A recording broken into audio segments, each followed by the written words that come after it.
Hello friends, আমার একজন বন্ধু বলতেছিল যে লাস্ট 3 মাস সে এইচডিএফএক্স গ্লোবাল থেকে কোনো টাকা পয়সা পাচ্ছে না।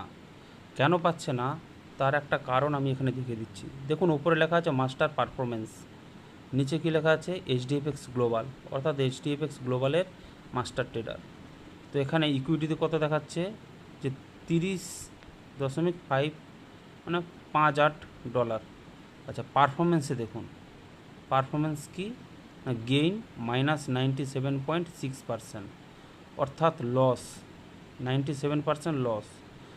লাস্ট 3 মাসে কীরকম পারফরমেন্স দিয়েছে না, $461 প্রফিট হয়েছে এবং লস হয়েছে $1704। তাহলে মাস্টার ট্রেডার নিজেই যদি ট্রেড করে লস করে তাহলে আপনাদেরকে কিভাবে টাকা ফেরত দেবে? অতএব দেখুন, এটা ট্রেডিং, এখানে ট্রেডিং করতে গেলে নিজস্ব রিস্কে করতে হয়, অন্য কারো হাতে টাকা দিলে ঠকবেন।